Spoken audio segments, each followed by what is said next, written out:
Hello and welcome back to the Grandmaster division of the International Championship. In the last video we saw a 3-player game that I played against Grozz and Funestus, and at the end of the video I showed you a screenshot of the standings, and I rightfully got the hint from you in the comments that the screenshot is actually not the correct one because it actually didn't include the outcome of the game yet. And if you remember, Grotz was able to win this game. I very closely finished second, and Funestus at the end lost the game. The screenshot that you are seeing here now is actually the same one that I showed at the end of the video. The reason for that being that that is the last screenshot that I have taken from the season, but you basically have to add 5 points in one game for Grotz, so he is now at 12. Funestus is still at 4 points, but with 4 games finished, and I am at 10 points with 6 games finished. And today we are going to take a look at my last game of the season, which is a 4-player game against Eepogi, Grozz and Arne. And for me, with 10 points after 6 games, it was clear that I still need to score some points, likely at least 3, but even 3 could not be enough potentially to stay in the league. So I need a second place, ideally a win, and the player out of the last game who is also maybe most in contention for potentially getting relegated is Arne. So I at least for some parts of the game, also knew that it might potentially be very important to finish before him. As Grotz now with being at 12 points and 4 games finished, it's just a very nice position. Eepogi is already at 14 points, maybe also not completely safe, but also has still 2 games to play. Alright, so that was the situation before the 4-player game that we are taking a look at now, and yeah, now we are hopping into the game and we will see the conclusion of this Grandmaster season for me. In this game I'm playing in the second position, and first of all we can take a look at the leaders and wonders. And we can see that we have all of the theater leaders in H3. There's Marlene Dietrich, Chaplin and Fleming, but there's no Hollywood. There is the internet though, so there is some synergy for that kind of play style in H3. Not the most lab leaders. We have Marie Curie and Sid Meier, no Bill Gates, no Einstein. We also have no spaceflight, but the Manhattan Project is there to maybe have some payoff for some big science income. We have Mandela, and we also have Pierre, so arenas could be quite nice. Pierre and internet is a strong combination. We also have the Red Cross, which is important. We have Suez Canal and Cook in H2, so there is some colonization payoff. We have Maria Theresa, but no ocean liner service. There's also no railroad, but the Harvard College is there as a strong wonder. We have Shakespeare as a theater leader in H2, but apart from him, not a lot of theater synergy there. Darwin is maybe another culture leader. We have both Nobel and Newton for some science, and Napoleon as the only military action leader. Joan of Arc is the only military action leader in H1. Barbarossa can help with the strength. Eleanor, Columbus, Barbarossa, Isabella all could help with setting up for some colonies, so it could be quite nicely possible to maybe set up for Suez Canal here. We also have Michelangelo together with Machu Picchu, St. Peter's Basilica, maybe Himeji Castle to be a bit better equipped to defend yourself, which also can be important in Michelangelo games. We have both of the science wonders with Silk Road and Universitas, and then Gutenberg, but no Leonardo. Arne is in the first position. He picks the Acropolis, probably a fine pick. As you can see, there are a lot more leaders in the row than wonders, so with picking a wonder he should be guaranteed to get a leader at the next turn for one civil action. Then it's my turn, and I do think it's maybe somewhat straightforward what I should take here. It's not completely clear. I could maybe just go for Boudica, for example. Maybe I could also go for Sun Tzu game. I mean, as we saw, there is some colonization payoff. Maybe I could set something up, but the yellow cards that you can take for one civil action here are not the most exciting ones. So I think it can be fine here to take one of the cards from the 2 civil action area. It could be fine to just go for Boudica. But as said, there are a lot of leaders in the row, and at the end I just went with the library here. If I go for Boudica, of course, maybe I could get a shot at getting the pyramids or something, but probably I would have to pay 2 civil actions to get them. And I thought that if I take the library now, especially with Hammurabi being there, with an engineering genius being in the row, it should be likely that maybe at least Homer will be available for me. And Homer I actually like quite a bit, especially in 4-player games, so getting library plus Homer would be a perfectly fine start for me, and I was thinking that that should be likely possible. Who knows, maybe I could even get Boudica, even though that's maybe not the most likely. Eepogi wants to take the Engineering Genius plus a leader with Sun Tzu, which might be better than just taking Hammurabi or taking one of those plus a very mediocre yellow card. Grozz at the end takes then Hammurabi and the Cultural Heritage. With Hammurabi, I think the Cultural Heritage is actually quite a fine card because he, with maybe just a little bit of additional science, sometimes it can be easier to make efficient use out of his actions. Arne then goes for Boudica as a leader, that I think makes completely sense, so just a very straightforward turn. And I think also my turn is very straightforward. Maybe some players would go for Moses, there are some players who don't like Homer that much, but I think Homer is perfectly fine, and I will just go for him, elect him, build a mine, and increase my population. There would be an early iron, but I don't think I really can take it here. Eepogi goes for Sun Tzu, takes the Colosseum, builds a mine, and increases his population, so is not willing to pay an additional civil action for the pyramids here, but the Colosseum maybe is quite helpful with Sun Tzu, at some point maybe being able to keep more cards in hand, and it might also help setting up for Suez Canal. The Happy Face can be doubled with the St. Peter's Basilica, there's Barbarossa, Eleanor, so I do think there's some synergy for it, and generally in 4-player games I think it is just a solid wonder. Now it's Grozz's turn. He goes for a somewhat interesting decision here. He plays Hammurabi, builds a mine, takes the iron, and then he could now take the pyramids for one civil action, but he actually just increases his population, has now a free population, and I mean, passing on pyramids for one civil action is certainly an interesting decision, but he has the iron now, so he is guaranteed to have something to invest into, and thanks to the cultural heritage that he has taken earlier, he also is guaranteed to be able to invest into iron by turn 3, and is not reliant on any developments being revealed that give additional signs, so he knows that he quickly can invest into iron, so he doesn't need a wonder just to invest, just to have something to invest into, and instead can maybe go for iron first. And there are some interesting wonders, Universitas, Himeji Castle, maybe in Machu Picchu, with the additional actions of Hammurabi, maybe Silk Road could be fine as well, despite the early iron income, in which case Silk Road maybe is not ideal, but it can still be strong. So yeah, here I think it's still interesting. The pyramids and the additional action can still be quite helpful for the game, but Grozz is the highest rated player out of the Grandmaster group, the second highest rated player overall, so he probably knows what he's doing here. Now it's Arne's turn. He seeds, opens the development of settlement. He could potentially just commit to a leader already, but instead he rather wants to secure himself the monarchy that he is now able to get together with the Acropolis. For me as well, there were maybe not the most exciting options. After getting the development of settlement, I will decide to build my second lab first. I could also build a step of the library, but yeah, I just wanted to get the science production as early as possible. Then it's the question how to spend my civil actions now that the development of settlement was revealed. I can't increase my population any longer. The only card apart from a leader that I think I could really consider here is the masonry, because getting that before you build your HA wonder is quite nice. There's the Silk Road in the game for some nice masonry synergy. There's also Michelangelo for some masonry synergy, but taking it for 3 is still quite expensive. It could still be a fine move, because there are so many leaders in a row that likely I will still get a leader at the next turn, and having a leader and also having it early is quite nice with Homer, just so that there is no danger of getting screwed at the end of H1. And so that could be an idea, just taking the masonry here. At the end, I rather decided that I want to choose my leader here. And yeah, it's the question, what leader do I want to go for? I could take Eleanor, maybe keeping Homer a bit longer, maybe making use out of his resources at the later parts of H1, and then using Eleanor as a transitional leader, maybe also electing her a bit earlier, and she can just be a fine leader. Joan of Arc could be fine, but I don't know yet if I get a free religion.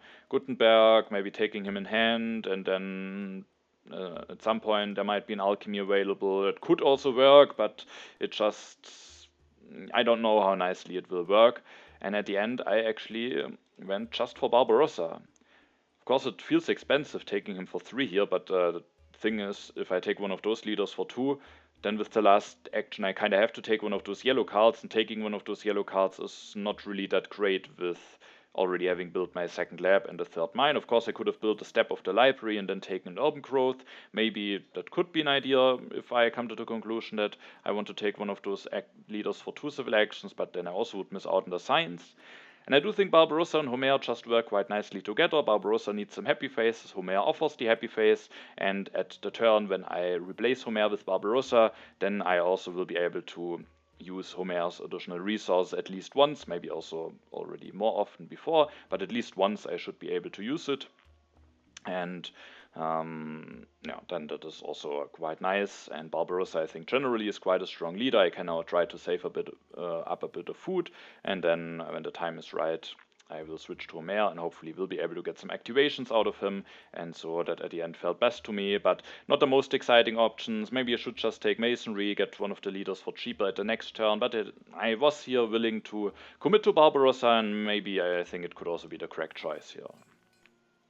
I draw 2 cards, the Rebellion, a nice event to draw with Homer, and also the Legion tactic. Eepogi seeds and opens the development religion. I have a free population, so can take advantage of that. Here, Eepogi can also take the free religion, builds the second lab, builds the step of the Colosseum, and he is now taking the Masonry, is not willing to commit to any of those leaders. Grozz takes Joan of Arc, he has now gotten the free religion, and she can certainly be quite a helpful leader, especially with Sun Tzu. There's still the danger that there might be a bit of a military push incoming, and also Grozz somewhat gets rewarded for not taking the pyramids, gets now an early Universitas, and with being able to invest into iron first, I think the Universitas is just quite a strong wonder to get in combination with some early iron production. Arne offers the trade routes agreements to Grozz. Grozz will be able to use resources as food with having some iron income soon that could turn out to be a useful impact for him. And for Arne, I think it's useful as well because the additional resource, and he took also a resource from Boudica, and with the resource from Boudica and the resource from the trade routes agreement, he can now finish the Acropolis already this turn, and thanks to the free religion, he actually has now just enough science saved up to go into the monarchy, so this pact basically allows him to get the monarchy 1 turn earlier, get an additional civil action. He will then go for Eleanor. I think she works quite nicely with the additional military action that he has now already gotten. Also, he can maybe keep Boudica for a while longer and use her as a transitional leader, and he also takes the theology, just yeah, maybe it's fine to have that in hand in case it will be needed. I, as you can see, see the rebellion. I was hoping maybe for some additional resources, as that would make it a bit easier for me on how to use my civil actions, because if I can only build 1 step of the library, then I again have to maybe spend a lot of actions taking some cards, and also I'm not getting out of corruption, so I might have to increase my population, which I don't like that much, because it would be better to maybe save up some food with Barbarossa. So the rebellion is a fine event to push. With Barbarossa I should be decently equipped for strength events if the event deck flips more quickly, and I was hoping that the potential development revealed could help me with my turn, so I think it's good to see it here, and I also get rewarded for it. Development of crafts is revealed. I am not 5 resources, and that allows me to build 2 steps of the library. I don't have to increase my population to get out of corruption, and I can spend more actions in my civilization so that I don't have to spend too many actions on just taking cards. The question is, how do I spend my last 2 civil actions here? And at the end I went with the knights here. I think printing press is just, it's not the right situation for printing press. I have now already Homer's happy face in the religion, so I don't need bread and circuses, at least in the near future. I could take it because of Pierre, but no, I didn't like that too much, and especially I would then maybe take bread and circuses and urban growth. That wouldn't be that great. And at the end I took the knights. I have the legion tactic. In some circumstances I maybe wouldn't take the knights here, but it's still a Sun Tzu game, and in those games it's just important to maybe have access to those knights, and there's also at least a chance that I might not draw something like medieval army tactic or phalanx, and then I might still be happy about having those knights and being able to use some Barbarossa activations for an efficient H1 unit. I still keep the Legion tactic around, discard a colonization card. I also was happy to draw an open borders agreement here. Eepogi seeds, the development of planning is revealed, and the options for that one are development of civil life, warfare, and markets.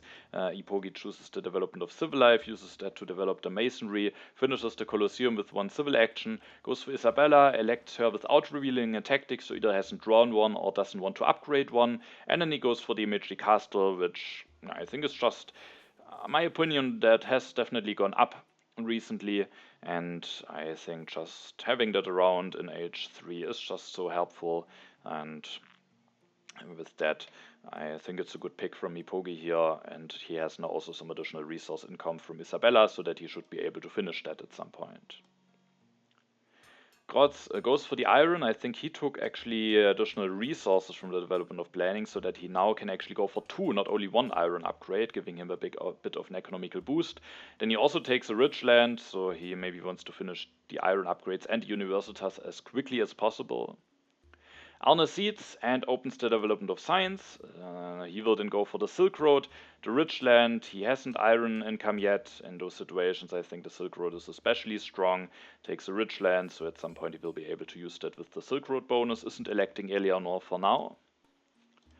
Now it's my turn. I can't push, but I can offer this pact. I will offer it to Eepogi. I think he is probably just the most logical target here. He has already 3 military actions, so it doesn't help him as much. And Arne also has already 3, but here's Eleanor, a leader who maybe profits from even more military actions, as he will at some point draw a lot of cards, and then keeping a bunch of them in hand could be very nice. So I think for him the additional military action would be a bit more useful.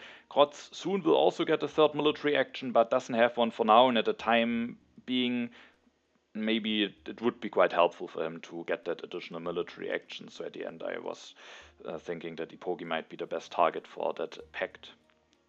I this turn will finish the library. And I could go into different directions here, because after finishing the library I have 3 actions left.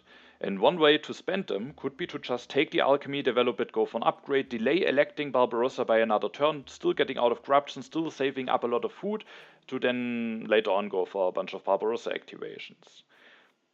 So if I want to go for a bit more of an economical route, that could be a way to go. The thing is, the event deck is already about to flip, so if I go for this, could get punished by strength events. And also I would pass on those swordsmen. Of course, I have invested 2 civil actions into the knights, but Eepogi has now replaced Sun Tzu already. There's no knights tactic upgraded, and I have no knights tactic drawn, but I have 2 infantry tactics to work with. And with that, having the swordsman to maybe go for some efficient Barbarossa activations using a tactic could be quite nice. And I could try a turn where I maybe take both swordsman and alchemy, maybe electing Barbarossa just going for 1 activation or something. Maybe that could be fine, but at the end I was willing to put a little bit of pressure on my opponents. Despite not having any payoff card in hand, I elected Barbarossa, took the swordsman, developed the swordsman, and then went for 2 Barbarossa activations and revealing the Legion tactic. I won't draw any cards now, so I know that I can't threaten any aggressions, but my opponents don't know that, and it might force some responses out of them, so it might still have an effect. Those activations are very efficient anyway, and while I miss out on the alchemy, there's another copy of alchemy coming down the row, there's a copy of irrigation coming down the row, and I felt like it's not that unlikely that at the next turn I will have again something to invest into if I want to, so I at the end was fine passing the alchemy, making sure that I might be the strongest for a while, so that I also am nicely prepared for the event deck flip, and I might also force some responses out of my opponents. And we will see the first response already. Eepogi opens the development of trade routes. He will then take the warfare, despite having already 4 military actions, so now he has more military actions than civil actions, which is quite funny, a civilization that Payada probably would be proud of. And then Eepogi increases his population, builds a warrior to get out of corruption, could have also built a step of Demichi Castle, but that would be somewhat inefficient with the masonry, and also that allows him to spend the civil actions to take the alchemy, which soon will be a strong investment for him, especially with the masonry. And with that, he is still 4 strength behind. With the open borders agreement that we are having, actually 6 strength, but with his 5 military actions, he still only needs 1 defense card to defend himself. Grozz this turn increases his population twice, 1 time also with the pact, so the pact starts to be useful for him. He builds a warrior, builds another warrior, goes for an upgrade, and then takes the irrigation, develops the irrigation, and ends the turn with 4 strength. He is now also safe from an aggression. Interestingly, he just develops the irrigation, maybe just for civil action efficiency, but the event deck has just flipped. He's only at 4 signs, so it could be a small hint towards Dark Ages. Also, Eepogi is just at 4 signs, so I was thinking, Dark Ages could be a possible event coming here. Arne gets some additional resources from Boudica now, uses them to build a warrior, finishes the Silk Road, reveals the fighting band tactic. With that is also completely safe from an aggression and takes the breakthrough. Now it's my turn, and as I somewhat hoped, there is now again a copy of Alchemy available for 1 civil action. There's also this copy of Irrigation around, but there's also a copy of Code of Laws in the card draw. And here it's a bit of a question. I could, for example, go for an Alchemy upgrade, I could go for a Farm upgrade, but then I can't take the Code of Laws, or I could take the Code of Laws and maybe go for those upgrades a bit later. And I think a lot of things could be justified here, but with maybe some small hints that there could be Dark Ages coming, I felt like investing a bunch of science might be nice, and also it is just quite a bit awkward being stuck on a low amount of civil actions for a while, so now just making sure that I have 5 civil actions, also with being in a position playing in front of Arne, who has an H1 government form, so that I might have good odds of getting the first H2 government form. Maybe it's fine to now use the Code of Laws to go up to 5 and then hope to get into a government form later. So I was willing to go for the Code of Laws, but it might also be fine to start going for some upgrades here. But if there are Dark Ages coming, then it might have been better to have spent the biggest amount of science, so I invest into the Code of Laws. I still have to get out of corruption, but thanks to the development of trade routes, I have enough food to go up to 9 strength. Maybe again my opponents have to at least react a little bit to this, and then with the remaining 2 civil actions I ended up taking the Alchemy and the Irrigation. The Warfare may be also something to consider in case I get into Republic. It could be nice to have that around, to not potentially get stuck on 2 military actions at some point. But I felt here that both Irrigation and Alchemy could be nice to have as upgrades. Irrigation together with Barbarossa is obviously quite strong, and then Alchemy generally going up to 5 science income together with the library also quite strong. So at the end I wanted to have both of those cards in hand. I draw the strategic territory in the border conflict. Eepogi Seeds, the cultural influence, is revealed. He increases his population, builds again a warrior. Again, he could have gotten out of corruption by building a step, but then again, he couldn't have used the masonry nicely. He then goes for 1 alchemy upgrade, so again spends the science. Again, could be looking like Dark Ages. He then takes the reserves, which allows him to at the next turn finish the Michi Castle if needed in 1 civil action with the masonry if he plays the reserves for resources. It's Grozz's turn. He sees what is on top with Joan of Arc, and it's the wealthy territory. I was willing to bid 1 swordsman. There is the Suez Canal and Cook in there. So sometimes, some situations, maybe I would even be willing to bid 2 units, but at the moment I couldn't rebuild any of those units directly. I could then go into food upgrades and rebuild it soon, but for the time being it would cost me a lot of strength. I could potentially miss out on some strength events. So I, at the end, was only willing to bid 1 unit to at least keep my Legion tactic, but that was not enough, and Arne is the one winning it here. Grozz goes for Swordsman, overnights, but he doesn't have a free population, so I think that makes sense. He goes for a food upgrade, and it leaves himself with enough resources to finish the Universitas at the next turn. Also copies the Legion tactic, is now one of the 2 strongest. Now it's Arne's turn. He will go for the knights, develops them, again has 2 additional resources from Boudica, builds a knight, plays the medieval army tactic, takes the iron, elects Eleanor, and then develops the iron, has corruption this turn. This developing the iron, maybe he also felt like it was maybe looking that there could be Dark Ages coming, and with developing the iron also he makes sure to spend some science already, but he needed to rebuild some military strength, and with that he didn't find a way to get out of corruption. I seed the border conflict into the deck. It's not guaranteed that I will be strongest, but I felt I should at least not be the weakest, hopefully, so I was willing to push that into the deck. Also, I mean, the rebellion that I seeded at this point won't hit anyone, but yeah, I still just wanted to push. I'm the strongest. Reds are revealed, but I nicely spent all of my food. It was a good time to be revealed. It could have been maybe revealed even before the Barbarossa activation. I'm not sure. I was there already? No, I think that at this point there weren't any H1 events revealed. So, but still, I had a nice event to see with me only losing 1 food. I have already Alchemy and Irrigation in hand, but as you can see, I actually still went for the Iron here.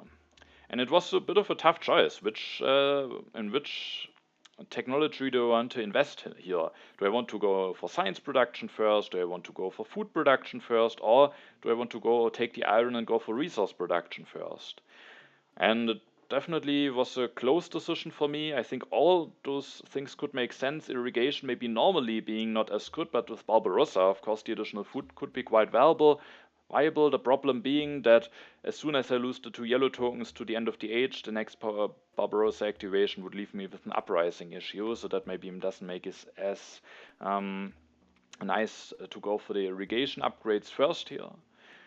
I at the end went for the iron first of all because I still felt maybe there could be Dark Ages coming, and also I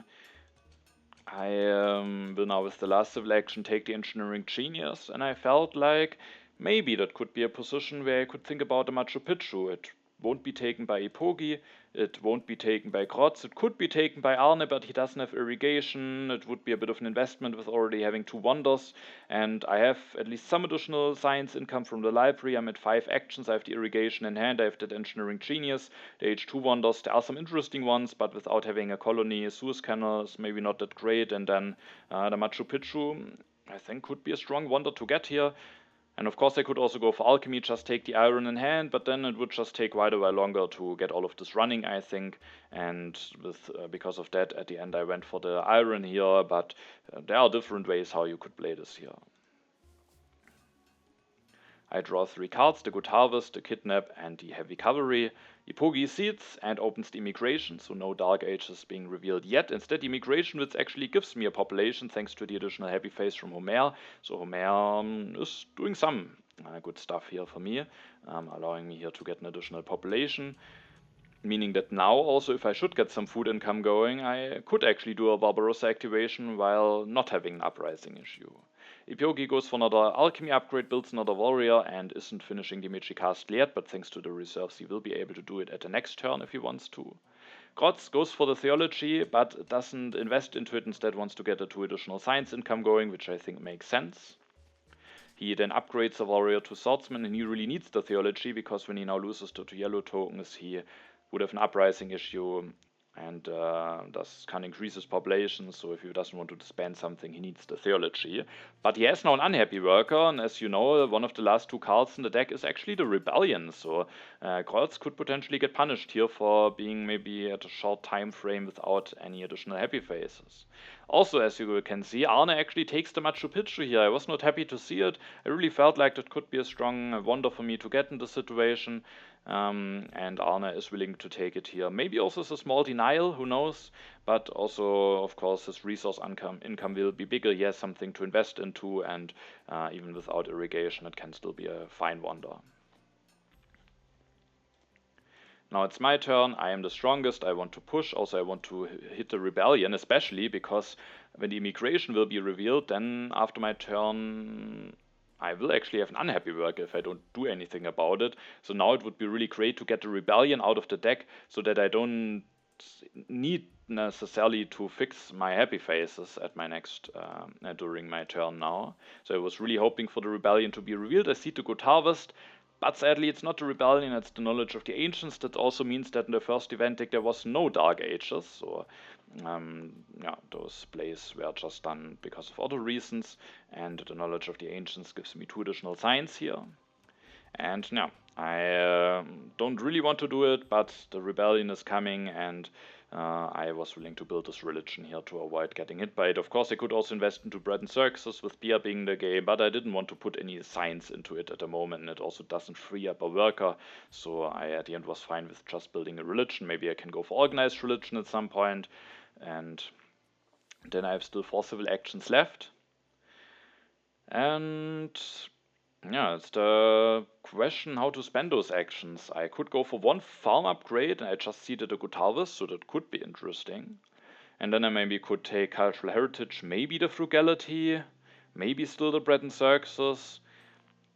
I could also consider just taking the Selective Breeding.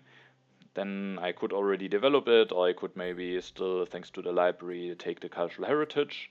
At the end, I decided to go for something similar. I take the cultural heritage and I take a card for 3, but it's not a selective breeding, with there being already one other player who is in irrigation, and with me also having irrigation at least in hand. I was not willing to invest 3 civil actions into the selective breeding here, but I was actually willing to invest 3 civil actions into the cannons.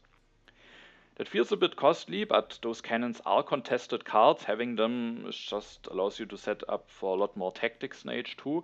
And additionally, with the Good Harvest coming, I know that soon I might be able to go for another Barbarossa activations, and those activations are a lot of values. I really would like to go for such an activation.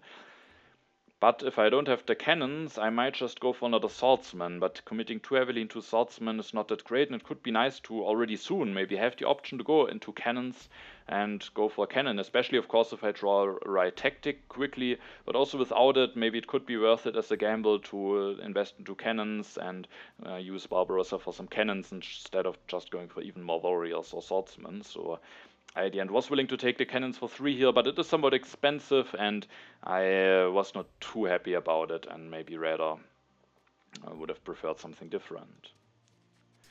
I then also go for an upgrade from warriors to swordsmen. That was one reason why I didn't like to go for irrigations, because then I am not able to do this. Of course, you might be asking why is it so important getting 1 additional strength, and the reason is especially Grozz, because he at his turn will likely just go for a theology upgrade, giving him +1 strength vision of Arne, and he can also very easily go for an upgrade to swordsman. Then he would be at 10 strength, meaning if I'm at 9, he, even after his turn, will be the strongest. And I have seeded a border conflict in the next event deck, and I want to be prepared to win it at my next turn, so I think that 1 additional strength could prove to be important, and with that I didn't like it too much to go for a farm upgrade, even though that spent some actions at least on my civilization, and it could of course also work well with the Good Harvest, but then I might potentially not be the strongest at my next turn. Keep the colony. Aggression, I draw another strategic territory and also the infiltrate. Eepogi seeds, and now the rebellion is revealed. I was happy that he seeded, so that Grozz does get punished by it, because if Eepogi doesn't seed, then Grozz with Joan of Arc sees of course the rebellion on top. Eepogi also, of course, if he paid attention to my turn, I built this religion instead of upgrading a mine. I think it's a big hint that the rebellion is coming, and maybe that was also an incentive for him to really seed here, to maybe make it that Grozz gets hit by that event. He will develop the Code of Laws this turn, spend some science, goes for the selective breeding, goes for an upgrade, and I again, after this turn, had some suspicions about the Dark Ages, because he is now just perfectly at 0+4 science income, and he just seeded, and he generally seeded a lot of the events, not as much as it looks, because I also have seeded 2 events in there, Good Harvest and Border Conflict, but he has seeded 3 events in there, 1 just at the moment, so at the time when he knew that he will end his turn on 0+4, and yeah, with that I felt like Dark Ages could actually be coming here. And again, he's delaying the Michi Castle, but at the next turn he's again also prepared to finish it, and for the time being he at least wasn't the weakest, so maybe that wasn't the most urgent to build the Michi Castle. Grozz's turn is not that great. He had only 2 civil actions to work with. At least he can go for that upgrade and fix the uprising issue without having to disband anything. He then also goes for the upgrades. Now we can see that me upgrading the warrior was quite important, making it that I'm still the strongest even now. Arne doesn't seed with Ilion. I was hoping he would seed so that there's a chance for the border conflict to be revealed, but instead he sadly offers a very early international trade agreement pact to Eepogi, and he will actually take some additional food income. He will already have strong resource income with the Machu Picchu, so maybe the food will be more important, and he is willing to give Eepogi additional resources. Arne this turn has a bunch of science saved up, so he can now use that science to invest into the architecture before he finishes the Machu Picchu, and then he upgrades his last mine with the Silk Road bonus. And finally, he has only 2 HA farms, but he has actually 4 food income, and of course -1 consumption because of the pact and because of the Machu Picchu with those HA farms. Now it's my turn, I'm the strongest. I will actually this turn go for some farm upgrades, so a Good Harvest would be quite bad to see, but there's the border conflict, there might be other strength events, so I was willing to push. and I seeded the less swingy territory with the strategic territory 1 instead of 2 into the deck. Neither Good Harvest nor the Border Conflict is revealed, instead the new deposits, which gives me and Eepogi the lowest amount of resources. And as you can see, I will go for the irrigation here. And there's also a Republic on the row. Sadly, even if I don't invest into the irrigation, I'm at 8. I could play the Cultural Heritage, then I'm at 10, but I'm missing one tiny bit of science to go into Republic. And I could maybe set up a Republic Revolution, but it would be somewhat clunky. And at the end, I rather decided to go for some food income. Of course, I could wait for selective breeding, but I don't know when that will be available. I could also commit to alchemy first, but I again had some suspicions, as I said about Dark Ages, and I will play a turn now which prepares me nicely for Dark Ages, and I know that Good Harvest is coming, so while selective breeding might still be the better solution later on, with the Good Harvest it's not really that clear, and getting the food income earlier also maybe gives me higher chances of still getting a Barbarossa activation going, or maybe even 2 with the Good Harvest coming, so 1 I get for certain actually, even without upgrading my farms. So yeah, I felt like investing into irrigation might be the better call here, so I go for 2 upgrades. I could just maybe upgrade a mine here, maybe play Cultural Heritage as the last action, maybe just take another card, but taking another card, having a full hand, I didn't like it too much. Playing the Cultural Heritage normally could be fine, but not if you have a hinge that maybe Dark Ages is coming.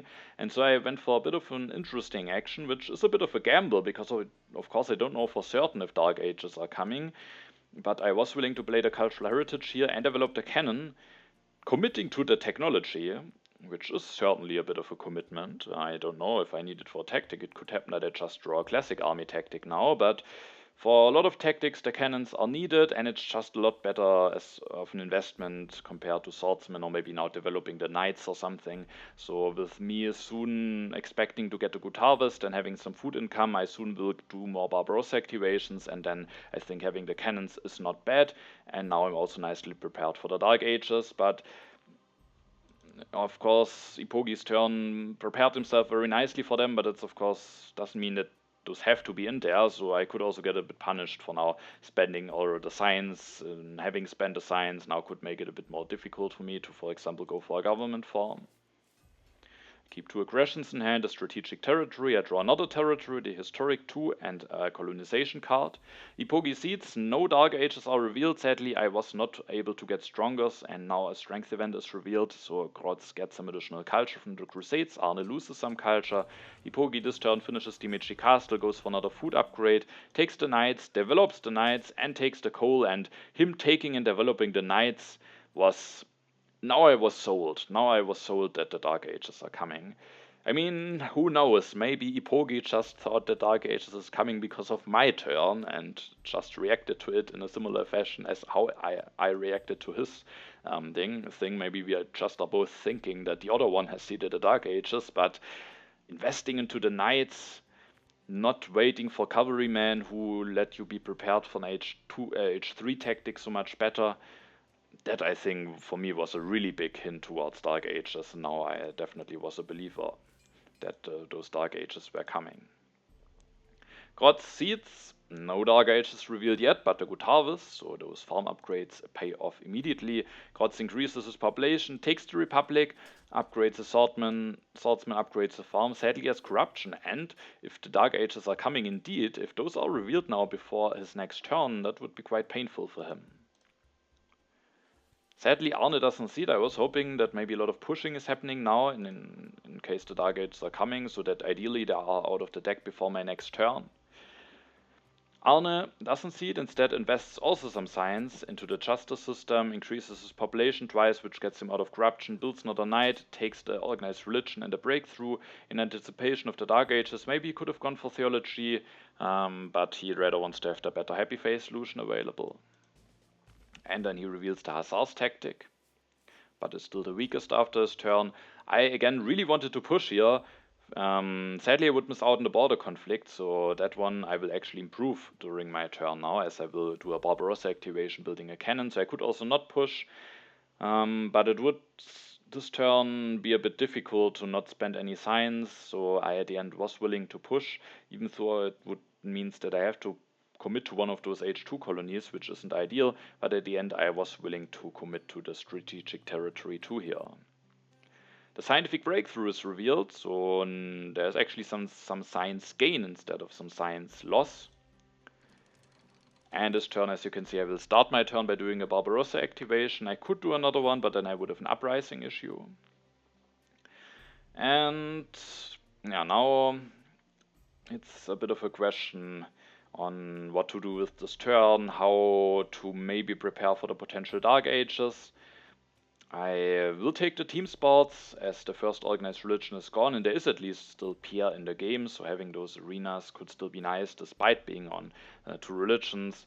If I would have a choice between team sports and organized religion, would maybe go for the organized religion, but I need a happy face solution at some point, and now I have an opportunity to take 1-for-1 civil action. So as you will see, I will also take Napoleon here. And my idea was to take Napoleon, not elect him yet. I could elect him. I would actually go up to 17 strength. Maybe that would already cause a bit of trouble, but I still have some food saved up. And if I take those reserves, I can go for another Barbarossa activation at the next turn. And my feeling was that, just going for getting some more value out of Barbarossa is quite strong. And if I then have another cannon and then switch to Napoleon, I'm out of the sudden at 20 strength. If I build a team sport soon at 22, so that is really putting some pressure on my opponents. They might have to do some awkward things to react to it. Who knows, maybe I will even get one of those aggressions off, and there is still a chance at least that I might draw a good tactic at some points, like defensive army, maybe fortifications, maybe mobile artillery. I know that there are some colonies coming. I could send a bunch of swordsmen away to transition into a nice tactic, and I just was feeling that that Napoleon, as a follow-up to Barbarossa, has quite some potential here, so I was willing to take him. I took the reserves. I upgraded mine to get out of corruption, and I take the team sports here. And potentially I could even...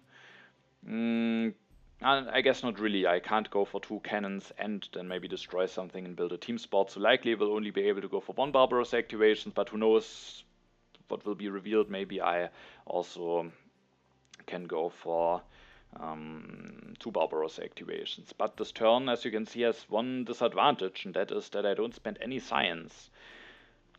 And I was still expecting the Dark Ages, but I just didn't find a nice way. I could maybe commit into team sports, but what action do I miss out on? I want to have Napoleon, I want to have the additional Barbarossa activations. Both of those things I think are quite strong here. And I could not upgrade my mine, but it cost me 2 corruption and 1 resource, and while I was very convinced that the Dark Ages in there, it's not a certainty. And actually the border conflict is coming, so if the border conflict is revealed, I can potentially, it's the question if it's worth it, but I could play the reserves, go for 2 Barbarossa activations, elect Napoleon, destroy something, and go for team sports. So that at least could potentially be interesting. So but if there are Dark Ages coming, those would be quite hurtful now, but I thought that this overall setup is just quite strong, and missing out on any of those actions would be quite painful. I draw the civil unrest and another aggression, Eepogi seeds, and no Dark Ages revealed. Instead my border conflict, which I was happy to see that it was timed now that I was able to win it. So Grozz won the Crusades, I won the border conflict, so I got a bit more lucky with winning the maybe more important strength event. Arne has to destroy something at his turn. Eepogi, with the scientific breakthrough, is now able to get into coal. I think for him that was quite a helpful event, because otherwise he wouldn't have been able to go into coal that early, and developing the coal again prepares him nicely for Dark Ages, if those are coming.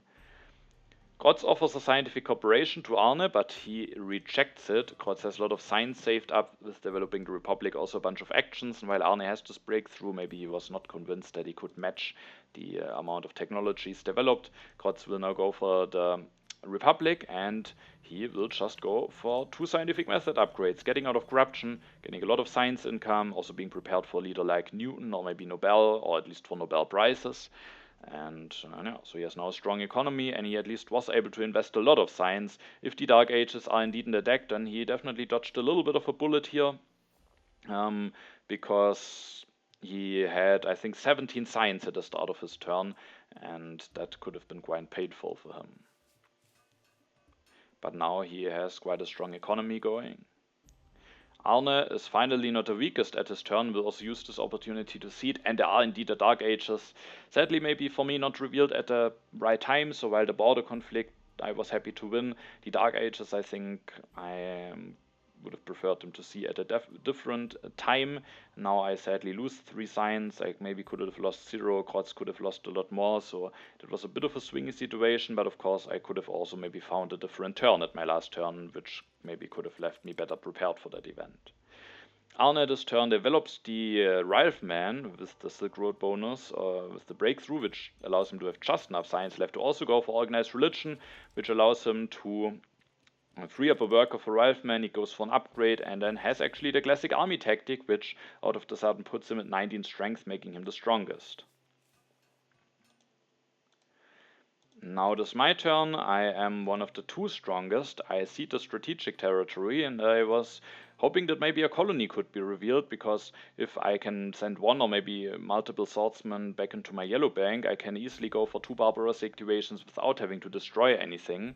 And also there's actually a Suez Canal there, so if I hit my strategic territory now, I know that I have won a colony, I have that in hand. Who knows, maybe I could even draw a better one with the strategic territory that I have ceded, and then the Suez Canal, with me having that engineering genius, out of the sudden could be a very interesting option for me.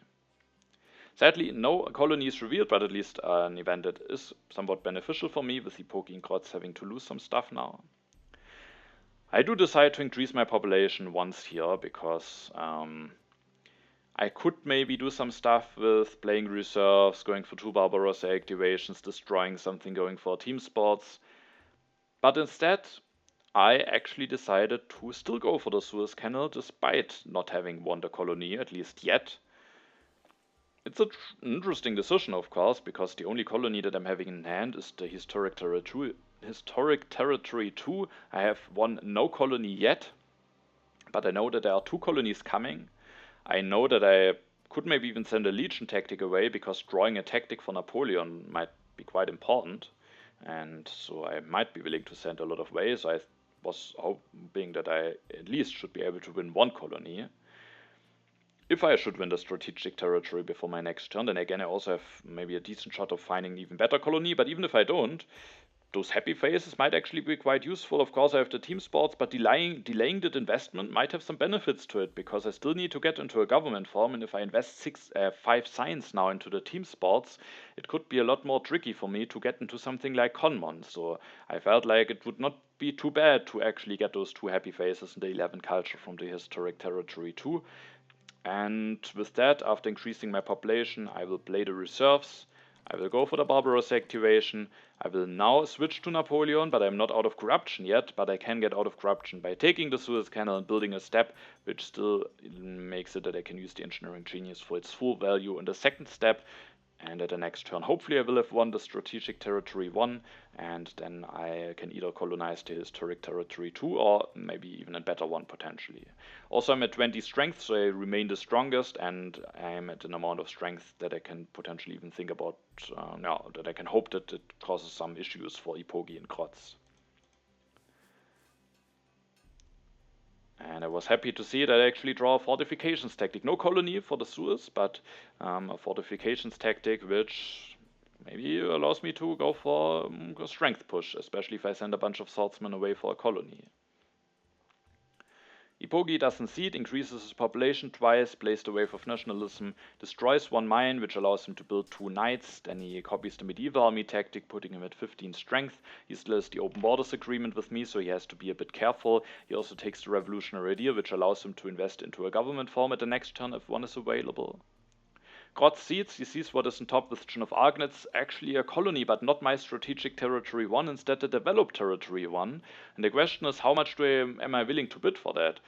Of course it would be a useful territory, but I know that there are 2 more colonies coming, so if I'm now going all in, then I can't really compete for the other colonies. So you can see I was willing to bid 7. I'm actually not sure if I would have sent just 1 unit and all my cards away, or if I would have sent more units away trying to keep some cards. But at the end, 7 is not enough. Maybe I could have bid more, but those strategic territories might give me some draws. For example, that could be important. For example, wars, together with the fortifications tactic, together with having Napoleon. And there's the chance that I might be able to get a successful war going. And so I didn't go all in. And Arne is able to win it, but at least he has now lost all of those cards that he now can't use for the next colonies coming. Grozz increases his population, builds another religion, gives him a bit of strength with Joan of Arc. With that, he is now just at 13 strength, making it that if he has an H1 defense card, then he only needs an H2 defense card to defend against me, and that is somewhat likely. So I have those aggressions in hand. If I felt that a player leaves himself very vulnerable, I would have tried one of those, but Grozz, with building that religion, makes it look like yeah, he can defend. Interestingly, he builds an HA religion instead of an H2 religion, an H1 religion, an HA religion instead of an H1 religion, which is interesting. Maybe he is a bit afraid of war, and rightly so, because, I mean, if he has knowledge about the defensive army tactic, then if I draw that, I could go for an extremely big war, and if he is investing 2 more resources here, he has only 9 instead of 11, meaning he can't threaten to go for something like 2 cavalrymen, 2 cannons, and maybe activate a tactic himself. So I think it's a very good showcase of how to play nicely around some strength pushes. He very nicely just makes sure to at least make it look like he can defend, while also not overcommitting into the religion and making it that he has enough resources left to threaten maybe 2 cannons in the defensive army tactic. I don't have this tactic drawn, and with him having the ability to do this, I certainly wouldn't declare war against him if he has one. I mean, I haven't done the calculations, but I just assume that this might be big enough that it should allow him to defend himself. So a very nice showcase of how to defend nicely in when some strength pressure is going on. Arne goes for the Kremlin. With the architecture, he can finish it very efficiently. At the moment, he also has some excess happy faces. I think it is quite a strong wonder here for him. And I was thinking that he is not doing badly here, having some strong production, now having a nice amount of actions. Also, with the culture, he is in front of at the moment, so Arne not having a bad position here. Now it's my turn. With Grozz preparing himself nicely, didn't want to go for an aggression. Instead, I seeded a crime wave into the deck. Opening my strategic territory, now I was willing to bid a little bit more, but with the strategic territory 2 coming, I still wasn't able to go all in, which would maybe mean sending a legion tactic away and all of my cards or something. I didn't want to overcommit, but it actually means that Eepogi is able to win it, so ideally I maybe would have even liked to win both colonies, but now Eepogi is sadly taking that one away. I was a bit worried that maybe at the end I'm not getting any colonies. Maybe I get punished for not just securing myself one of those colonies when I can. But we can also see that Eepogi has to pay quite a price for that strategic territory one. He is sending an army away, 2 cards, 3 resources just for the strategic territory 1. So that's certainly a bit of a price to pay. I this turn could maybe wait and hope to draw a better colony, but I just didn't find a nice way of spending my actions if I don't finish the Suez Canal here. I don't want to take too many cards. I could maybe take the strategy, but I felt that I don't have enough signs left for it anyway, and I want to invest into Conmon soon, and also finishing my wonder could be important, because when I go for Conmon peacefully the next turn, I will afterwards be very low in signs. And then it's the question how to continue from there. And one way how to continue nicely would maybe be to get the Harvard College. So I thought giving myself the ability to get into the Harvard College could be quite important here. So I was willing to finish the Suez Canal for the historic territory too. But I do think the happy faces are quite useful here. And the 11 culture, I mean, it's also not bad.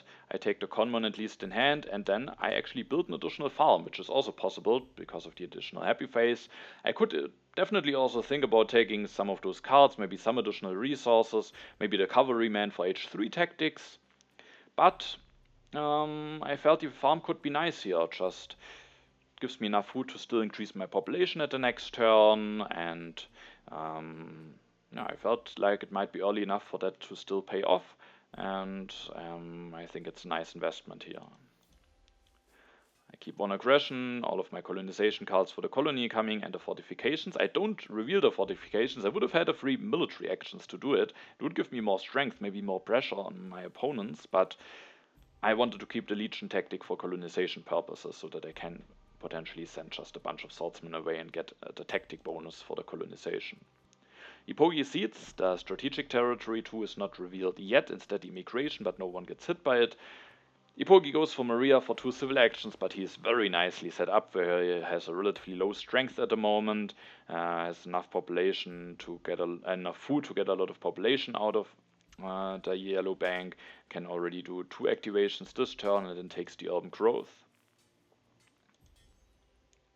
It's now 20 strength actually. Grozz increases his population, he also builds an additional farm, takes the strategy, disbands a unit of swordsmen using the military action option of Arc, then he goes for Newton for 3 civil actions, and then he develops the strategy with having Newton elected to save the civil actions, so taking Newton for 3, a bit of a price, but Darwin really doesn't work for him, and yeah, the age very likely ends before his next turn, then he can take him for 1, but he doesn't get the civil action back from John, he doesn't get the civil action for playing the strategy, so it's basically the same, only that he also gets +2 science now, and maybe it is better prepared to react to some early H3 cards because he has already Newton set up, so I think the correct decision, and he is now 10 science income. The strategy really helps him to make him safe, and he does not only develop the strategy but also the cannons, so saving another civil action, so Newton definitely doing enough work here to justify taking him for 3, and after building the cannon,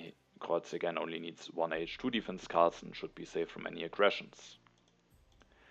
Arne Seeds, and still no strategic territory being revealed, instead the economic progress, which gives me a fine amount of stuff. Eepogi gets maybe the least out of it, but the additional food with Maria is at least quite nice. Arne gets the most resources out of that event, and he interestingly takes Cook for 3. Maybe not something that you see very often, but the situation here is that Eleanor, of course, gives the additional actions back, and if he doesn't replace her now, then he would just lose her to the end of the age, which would be quite bad. For him, Newton could have been also quite interesting with the journalism, so Grozz taking him away, maybe also a little bit of a hate draft, and also, of course, to maybe open up the possibility of him not being able to replace Eleanor, but he gets Cook, replaces Eleanor, then he will actually just take and finish the Eiffel Tower, so he is maybe playing as if he would have Michelangelo, just without Michelangelo, but has already built 5 wonders, is now at 13 culture income, has 8 resource income, a healthy population bank with some happy faces now with the Eiffel Tower, and is running away with the culture. So I was a bit worried, especially of course because Arne is the player on the standings that I maybe shouldn't finish behind on in this game, so I was a bit worried about all of this. Now it's my turn. I seed, I think, the refugees into the deck. I could maybe think about Autonomous, trying to win that one, but I rather wanted to have some payoff for my big strength. I win the strategic territory too, and I do get somewhat rewarded for maybe not overpaying on those H1 colonies, as now I'm actually able to win that quite cheaply. And I also thought about just still keeping my cards, but I will now draw a lot of cards and I can't keep that many cards in hand. I mean, I have the library, so I can keep a bunch in hand, but still at the end was willing to just send the swordsman and 2 cards away. I get some additional draws, one of those draws being a war territory, which I was happy to see because I can go for 2 fortifications tactic before my next turn, and that could allow me to actually go for a bit of a devastating war territory here. I this turn want to develop the Conmon, finally getting my government farm going, and then I also, as said, the Harvard College I think is just quite strong here. I'm very low in science, that is a bit of a problem. I have lots of resources to invest the Harvard College, even though it's quite costly to take it. I think it's just a correct thing to go for here. I then have 2 civil actions left. I will increase my population to build another cannon. I will also reveal the tactic, going up to 28 strength, again causing some pressure.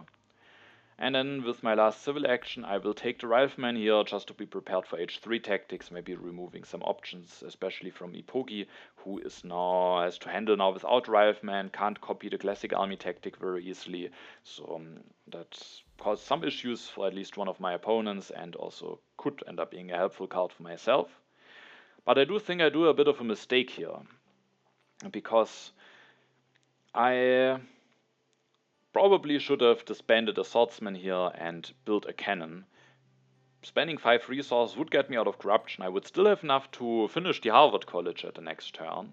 And also, while that means that I spend 2 military actions, I'm missing out on 1 draw. Those are each 2 draws. Soon, especially if I want to declare war over territory, I might miss out on some h3 draws if I do something like this. And yeah, now I will just take corruption. I'm not sure if I just overlooked this or if there was any reason why I didn't go for this, but I think I might have just overlooked it, and that's maybe a bit of a mistake, because yeah, that costs me now 2 resources. Of course, maybe I will be able to go for another cannon without having to disband a swordsman, and then the swordsman could give me a bit of additional strength for war. That is actually what will happen, so at least there were some positive things attached to this decision at the end. But nonetheless, I think I should have just disbanded the swordsman and put it into a cannon. It also puts me at even more strength, making it that if I don't have a nice opportunity to go for war, I can maybe go for one of those aggressions. So I do think that was actually quite a big oversight here. At least I get 1 additional draw, which results in a politics of strength, so that at least could be a useful event for me. h3 starts, a lot of cards are discarded, I lose Alchemy and Knights, Eepogi Seeds, and a Terrorism is revealed. Eepogi has the least culture. That is actually quite close, but Eepogi managing to win that.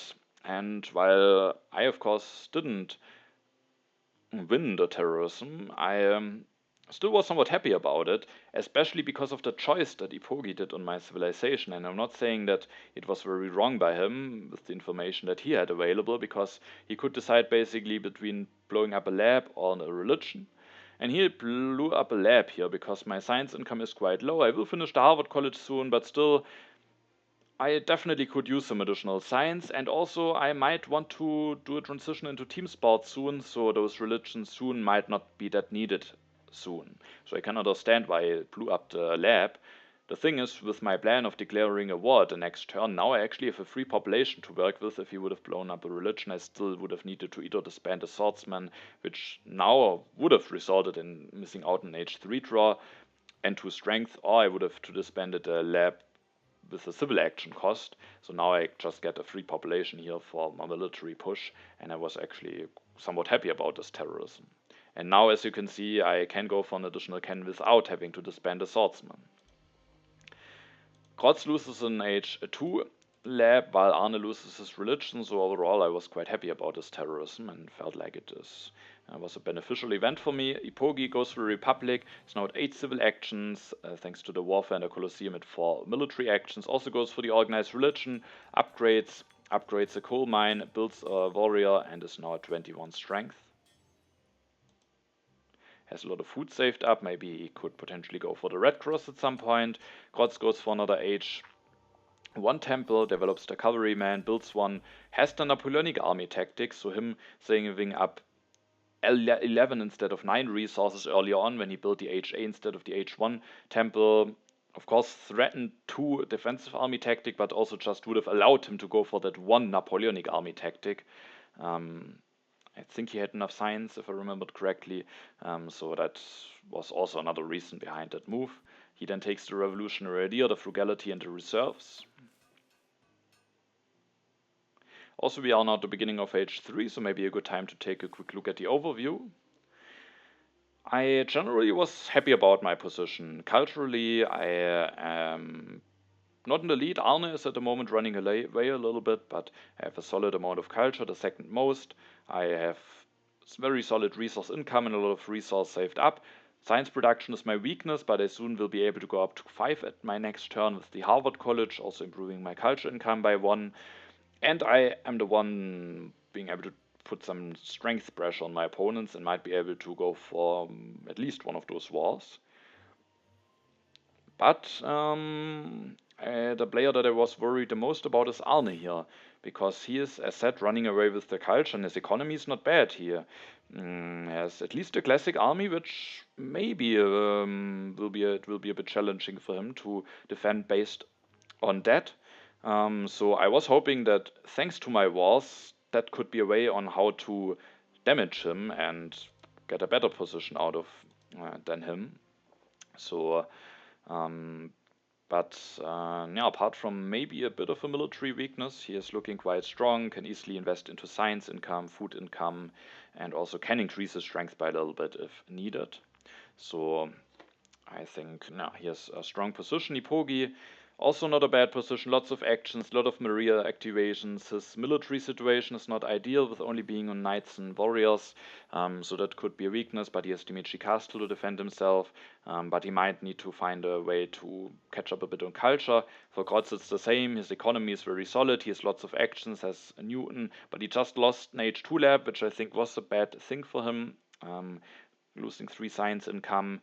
And he is now somewhat safe, maybe with the military, with those Napoleonic army tactics. But he also has to prove that his economy is strong enough to overcome a culture deficit here. It's Arne's turn. He will take Mandela, so is willing to replace Cook very quickly. Gets an additional action. Could also maybe be a small hint towards iconoclasm. He then builds an H2 religion, takes the cannons, the patriotism, which is a strong card together with the Silk Road, and then builds a cannon and maybe plans on transitioning into the Napoleonic army tactic. Now it's my turn, and I decided it's time to go for war here. And the question was which war to go for. I have war over technology and war over territory in hand. And at the end I went with the war over technology, because depending on how well Arne defends and how much sacrifices he's maybe willing to make, it could be that the science stolen from the war over technology will allow me to go for air forces at the next turn, and I wanted to leave that possibility alive, so to maybe keep my strength pressure alive. And so I went with the war over technology, and also science generally is something that I can certainly use here. Yellow tokens as well, I'm very deep in my yellow bank, so I kind of would like to go for both wars, but the reason of potentially the war allowing me to go for air force at the next turn and then maybe allowing me to go for an even stronger follow-up war was at the end a tipping point to go for the war over technology. I built another cannon, I finished the Harvard College, so now I'm at 36 strength, I have fixed my science income. There's Pierre on the Rhone with the team sports, I kind of would like to take him here, but at the end I thought the air forces are more important, some additional food from the frugality is nice as well. Arne has already Mandela, and both Eepogi and Grozz have no arena, so I was hoping that there's at least a chance that I might still get Pierre at the next turn. And yeah, so I declared this war. If I would have disbanded the swordsman and built a cannon the turn before, then as said, I would have now saved a draw and would have gotten 3 draws. So that's a bit bad, but I have this additional swordsman now, and maybe that allows me to steal even more science. So at the end, maybe it wasn't even too bad to not have done this at the turn before. I keep 2 strength events, 1 war and 1 aggression. I also draw a war over culture very early. I was very happy to see this. Eepogi goes for an interesting choice here, and some that I was happy about, and Arne obviously not. He offers me a military alliance, which is interesting, because that of course interferes in the war. I can generally understand that maybe, same as me, Eepogi was afraid that Arne might just run away with the game, and maybe it's beneficial for him as well if I do some more damage to him, or if he maybe has to invest more into defending or something.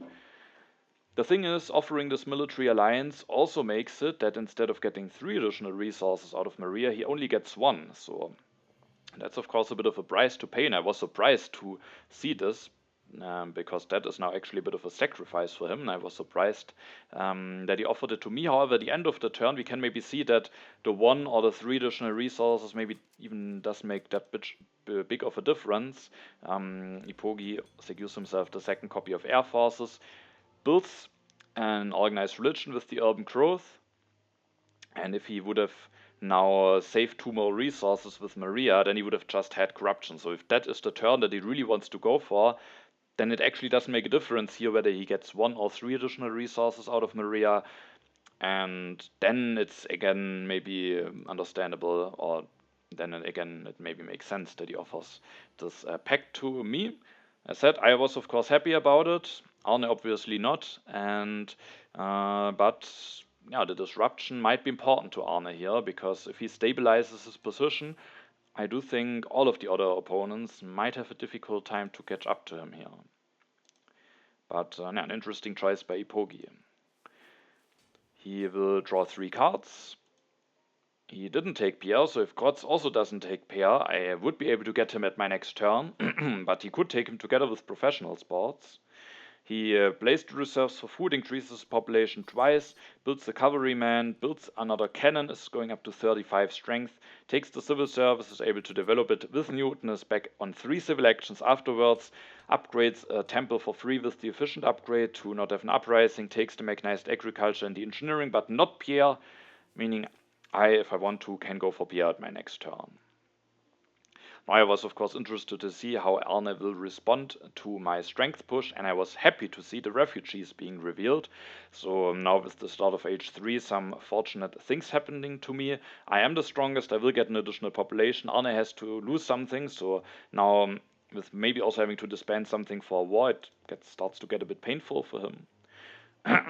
He goes for the professional sports, builds 1, gets some additional cards from Mandela now, plays the patriotism with the Silk Road bonus, destroys a lab, builds a cannon, copies the Napoleonic army tactic, and he then isn't willing to destroy anything more. Maybe he could have destroyed an HA farm, but I think the additional food income might still be very important to not have to do even further disbands at a later spot.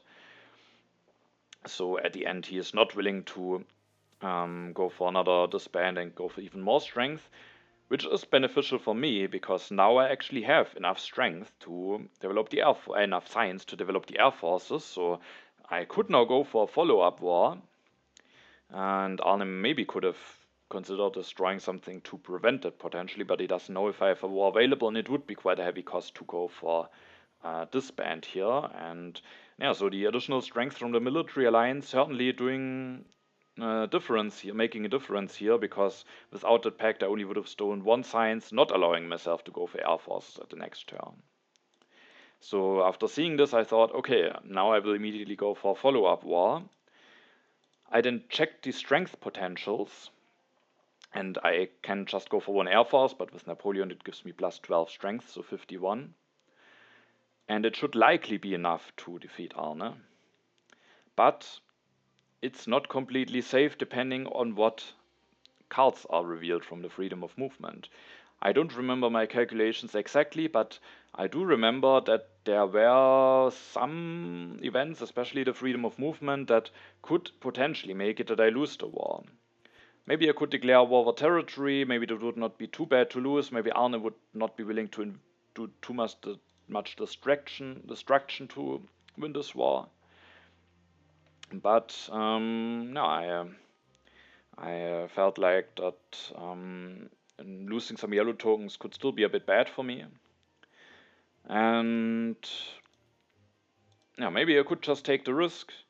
Again, immediately put Arne under a bit of pressure, but my idea was to just delay the war, because while I this turn could just go for 1 air forces, in 2 turns, or in the next turns, I will be able to go for 2 air forces, and Arne, with now being that low in science, can't easily go for a lot more strength. He would need to go for 2 Napoleonic army tactics, 2 more, to be able to, and maybe also some professional sports in order to be able to threaten enough strength.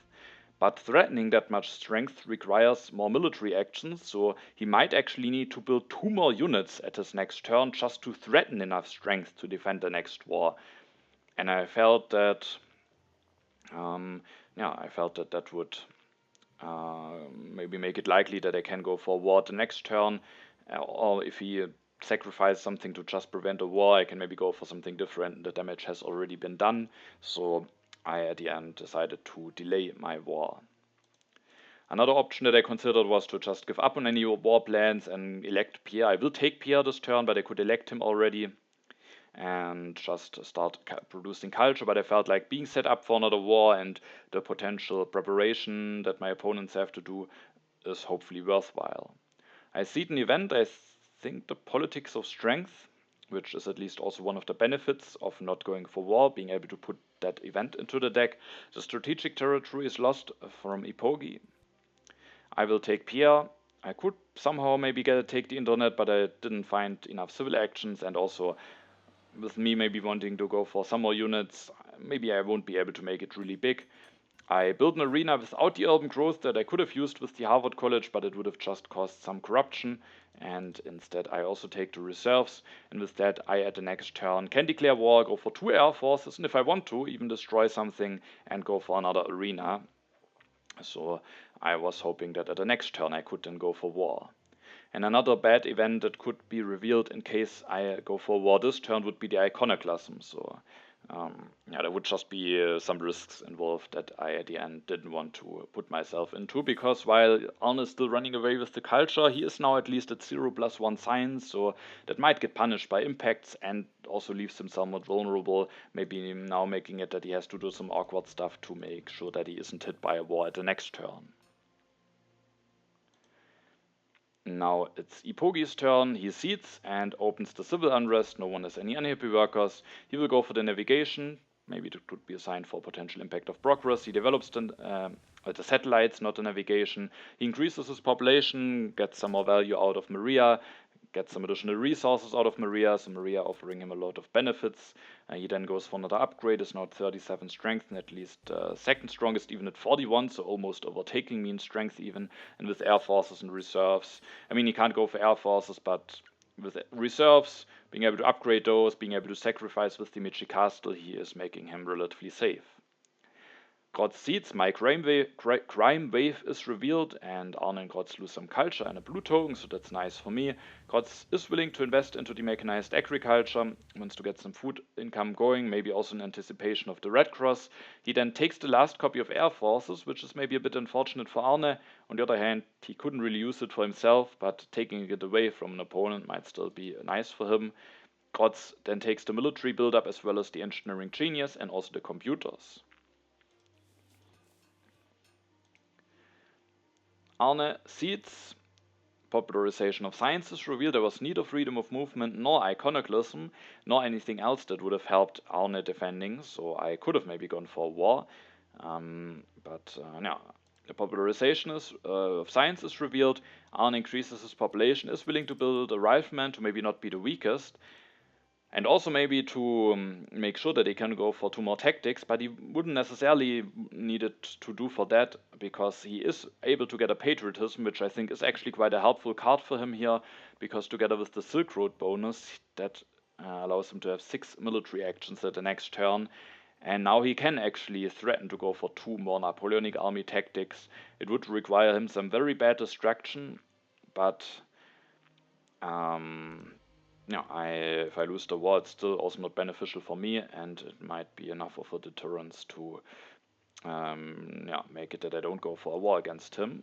So without a patriotism, he would need to destroy something and build a unit in order to threaten that, so that could have been a bit annoying, but now he has the patriotism to help him. It's my turn. I thought about going for war, but all opponents prepared themselves nicely.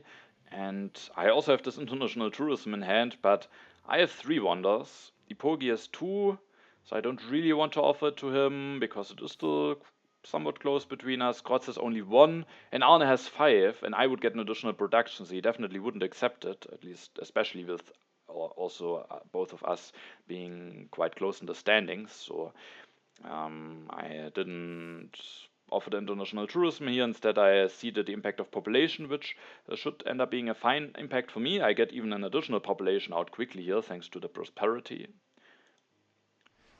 And now with not going for a war, I decided it's time to switch to Pierre, because now it doesn't make sense to keep Napoleon around for declaring a war, because while I can declare war with him at the next turn, when the war will be evaluated in 2 turns, likely H4 will have started, and then I lose his strength anyway, so now I decided to just switch to Pierre. after using Napoleon's military action in order to build an air force, which makes it that even after electing Pierre, I'm the strongest and prepared to win the politics of strength that I've seeded. I switch to Pierre, build another team spots again, not using the urban growth to not have don't have any corruption issues. I could have increased my population, but I wanted to have all 4 civil actions to take the multimedia and also the patriotism. It was a close choice for me here between patriotism and urban growth. But I felt like now with having no Napoleon any longer, maybe there could be some danger if Grozz maybe out of the sudden invest everything that he has into military. Maybe I could be a bit in trouble. Maybe I will still build another air force anyway. And I, with not using this urban growth this turn, it's probably I will be able to use both, but maybe it could even get a little bit problematic to use both. And so at the end I went with the patriotism here. And I also really wanted to have the multimedia just to have something to increase my culture income even further. I might also be able to go for movies, but the multimedia might also help me for impact of science and also for the impact of balance that I already have in hand. So I really wanted to secure myself the multimedia plus one of those yellow cards, and then I don't have enough civil actions left to increase my population, which means that then I have to again skip using the urban growth to get out of corruption. And if I don't take a yellow card and just take multimedia, increase my population, then I just didn't really know how to spend the other civil actions efficiently. I draw some cards, sadly no impact, but some colonization cards. Eepogi Seeds, the politics of strength is revealed, so I am able to win that event. And I do draw the impact of agriculture and the impact of culture, so 2 impacts that at least are interesting to have. Maybe agriculture, one that I could just see it, even though Grozz might potentially benefit from it, but he's also a little bit behind at the moment. And impact of culture with the multimedia, who knows, maybe I can make it work. Eepogi takes the fast food chains. Now there's only Manhattan Project, Red Cross and Empire State Building left. So fast food chains may be the easiest wonder to work with out of those. He increases his population twice, builds 2 steps of the fast food chains, uses Maria's resources to build an additional warrior, and then ends his turn. Grozz will go for the Manhattan Project. He will this turn already. First of all, he will use the engineering genius. He will then go for computers, goes for an upgrade, uses the second engineering genius, and then finishes the Manhattan Project, so was able to build it very cheaply with 2 engineering geniuses, saving 9 resources here, and scoring also 10 culture, plus being now the second strongest again. Arne is the weakest, seeds and a wealthy territory is revealed, so I get a chance to actually use those defense cards that I've drawn, which I was happy to see, because those 9 additional resources could really allow me to maybe go for an additional multimedia or something, which could give me some additional culture and maybe also points for some impacts. I just use my swordsman and my card. Arne takes the reserves, increases his population, takes the communism, builds the professional sports, destroys the farm actually in order to go for another unit, to maybe not be the weakest, takes the military theory. Now it's my turn. I seed, I think, the impact of balance into the deck, as that hopefully should be a fine impact, and the card revealed is the freedom of movement. And this turn, as you can see, I will go for the red cross. If I don't go for it, either Eepogi could maybe even go for it, or Grozz was very nicely set up with the engineering, and it's also maybe the last wonder that I can nicely finish, so that was a very clear decision, and I was happy that I had the chance to take it. And then, with going for the red cross, I did an interesting decision with my freedom of movement choice, because, as you can see, I put one of the swordsmen that I don't need for my tactic into irrigation. And I do think it's a good choice here, because that allows me to, even after having increased my population, having enough food to build 2 steps, because all of my opponents have enough food saved up to build a step. And then I get only 2 steps, which is not that great, but at least there are 5 colonies in the game, and it still is at least some additional points, and I removed the wonder from my opponents. So I definitely think it's the correct decision to take it. And now, even without playing the reserves for food, I can build 2 steps, and I could build 3 steps in case one of my opponents doesn't build a step with playing the reserves. So I felt like obviously food production helps me immediately. But not only that, I have just seeded Impact of Balance into the deck. I have the multimedia in hand. If I now build one, I out of the sudden have 8 in every production. So then I also have quite a big Impact of Balance if it isn't revealed too early. So because of that, I felt like moving a Swordsman into Irrigation is quite a nice choice. Now, funnily, for the 3rd time in a row, I will build a Team Sports, but without using the Urban Growth that I have in hand, because building that with the Urban Growth only costs me 1 resource, and with not having a resource lying around in Bronze Mines, that wouldn't get me out of corruption. So again, I built another Team Sports without the Urban Growth. Maybe it's not too bad, because I planned on building a multimedia the next turn, and then I hopefully finally will be able to use the Urban Growth. I draw the Impact of Variety, which is not that great. Eepogi Seeds, the Impact of Architecture is revealed, which is relatively equal to all players. Arne gets a small benefit out of it.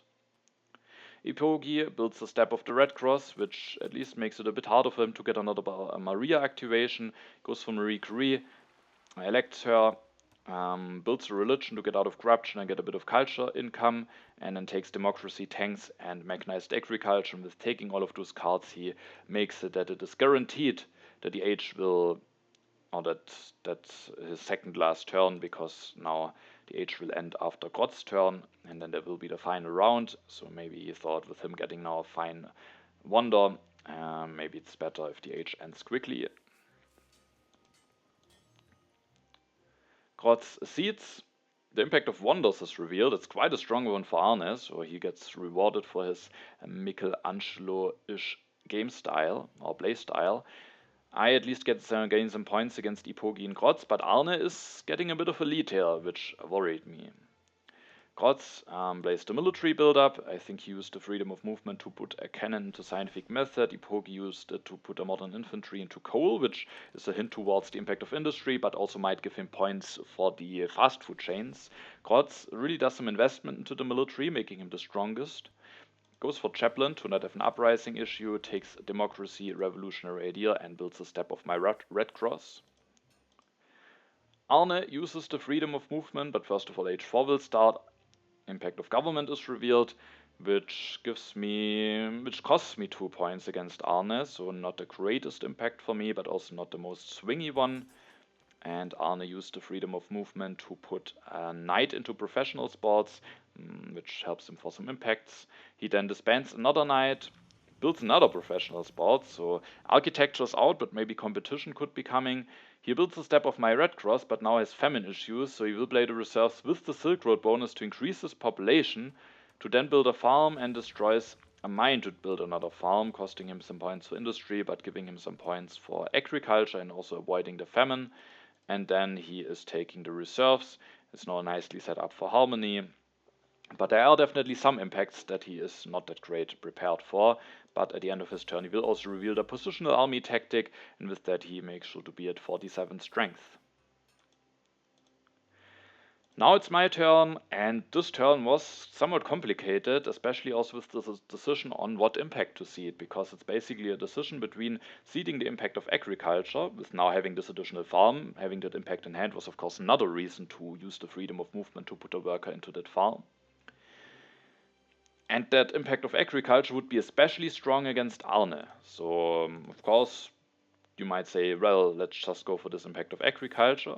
The impact of culture, on the other hand, with going for the multimedia, I will be at 13 culture income, so it would also give me 5 points against Arne. Grozz, if he is able to get the movies, could go for engineering, movies, build a movie, and actually, in addition to that, build a religion, which would put him at +9 culture income. No, actually not. He can't build a religion. I think that's actually something that I overlooked in my calculations, but he could also only go up to 12. And yeah, with that, I could just win the impact of culture, and it would give me especially a lot of points against Eepogi. And I, for this turn, did a lot of calculations. Often I don't do a lot of calculations if the decisions are somewhat clear, but if I feel the decisions are close, I'm willing to do some calculations, especially if my survival in the Grandmaster group is on the line. So I went through all the impacts, noted how those scored, I went through the last 2 turns of my opponents, looking what options they have, and so on and so on. And it was still quite close because I realized that depending on what impacts are revealed, it could happen that both Arne and Eepogi might be able to finish before me. Of course, Arne is at the lead at the moment, so he is able to finish before me anyway, but there are some impacts that will punish him. And also what I realized during my calculations, also Grozz, who I felt with just taking a quick look might be out of the game because he doesn't get any wonder going, is not out of the game. There are some variations of impacts with which he could actually make quite a comeback. So all of the players are definitely in the running. And there were at the end some things that pushed me towards the impact of agriculture. One thing is that the impact of culture is not without risk, because while I'm able to go up to 13 culture, I could do more, but that would cost me some preparation for other impacts, so I didn't want to do more than 13 culture income. And with 13 culture income, I think I overlooked that Grozz can't build a religion. That, of course, was a bit of an oversight. But the thing is, I have knowledge about impact of tourism, so that one popped out as a surprise. But what could happen is that if Grozz doesn't have anything better to do, or maybe also Eepogi, they could, when I go up to 13 culture income, offer the peace treaty to Arne if they don't have anything better to do with their politics phase, because while Arne isn't getting any production out of it, it would change the position for the final impact of culture evaluation, maybe causing him to accept and then just scoring Eepogi or Grozz an additional point. It's of course not a likely scenario, but it's a possible scenario, and all of a sudden I would lose some points to Arne, so I didn't like that risk. So that was one reason I decided to go for the impact of agriculture. Another reason was that impact of agriculture is just a better one against Arne, and when in doubt, with taking the standings into account, I maybe would rather prefer to finish before Arne than before Eepogi, but I still also wanted to win the game because there are still, I think, at least 2 other games to be played at this point when making the decision, and a second place, if could still get punished even if I finish before Arne if the other outcomes would be bad for me, I think, if I remembered correctly. So I have maybe good chances if I finish second, for example, Eepogi wins and Arne finishes third or something. I have good chances to stay in the league then, but I still would rather like to win the game. But nonetheless, the impact of agriculture giving me more points against the competitor who was close to me in the standings was a reason. But at the end, there was another reason, and that was at the end a tipping point, and also one point that I missed at the beginning, because when I now see the impact of agriculture, I was hoping that no impact of balance is revealed, because that impact I would actually improve quite a bit. I was happy to see the impact of population, which I can't improve during my turn. That also already gives me some points against Arne. I finished the red cross, and now I will build a multimedia. And when playing around the impact of culture, I thought that I will just destroy this lab so that I can go up to 13 culture income. I don't want to destroy mine because that compromises my impact of balance, and also Eepogi put a worker, an additional one, into the coal, so that's a sign for impact of industry. And I could also disband a swordsman, but I will disband it to build another air force because I didn't want to end my turn being weaker than Arne. I was a bit annoyed that he just managed to be at the amount of strength so that I mean, if I disband a swordsman, I'm of course even weaker, but he made sure that I can't just go without any military investment and still be better prepared for a potential impact of strength than he is. So I wanted to go for another air force and disband the swordsman for that. So I disbanded the lab. I know the impact of riot isn't in there, so it isn't bad for that. But now, having the luxury of being able to disband a religion, with not having to play around impact of culture, is doing one thing for me, and that is that I'm at 8 science income. With being at 8 science income, it's impossible for Eepogi with no technology being on the row for him to increase his science income. Actually, it's maybe not impossible, because Eepogi could go for the democracy. Let's wait, how many resources does he have? He needs to spend 8, has 7, so it is impossible. He has only 7 resources after finishing the fast food chain, so I didn't miss out on something here. To go up to more than 8, and on 8 I would win the tiebreaker, so impact of science, certainly an impact that could be in there. Grozz could have seeded it, and now I actually am better prepared for that impact in Eepogi, while when I don't, when I destroy the lab, I felt like it's a possibility that either Eepogi has impact of science in hand, or that he is playing around it and builds an additional lab in order to swing that impact in his favor, and now I am better guaranteed in the impact of science than he is. And I'm cost me 1 save culture, so it's a bit of a price to pay, but at the end that was the tipping point. So I get now a good impact against Arne, but I also swing an important impact against Eepogi, and there's no danger of potentially a peace treaty out of the sudden, making it that Arne wins this. So at the end, that was my reasoning. I will then disband the swordsman, build an air force, and I will also take and play the endowment. Of course, I checked if before finishing the red cross that would have given me more points. That, of course, you have to be careful in such a situation, but it would have given me the same, and so I did it towards the end, as that's maybe the least important thing, so that I can explain the turn more easily to you. So I gained 2 additional points from here. I also thought about a lot of other stuff. I don't remember everything, but the main decision was between seeding which impact, and but now I'm nicely prepared for harmony, balance. For strength, I'm at least better than Arne. For science, I am better than both Eepogi and Arne. And with that setup, I felt like I could have decent chances, but it all will depend on the impacts, because there are variations where I can't overtake Arne. There are variations where Eepogi is able to win, and also Grozz. Especially now that I have actually seeded a beneficial impact for him, the impact of agriculture, could still make a comeback. Because one of very bad impact for me is the impact of technology, and also the impact of progress. Those 2 impacts really give some big margins towards Eepogi and Grozz. There is actually a peace treaty, but it's not offered to Arne, because now him getting 1 additional culture income also doesn't make a difference for the impact of culture. Instead, it's offered to Grozz. But you can see there was a risk. Eepogi indeed didn't have anything better to do with his politics phase than offering this pact, and who knows, if I would be at 13, maybe there's a world where he offers it to Arne. So he goes for the democracy, he disbands some units, actually quite a bunch of units, takes the movies, which is maybe a denial from Grozz potentially.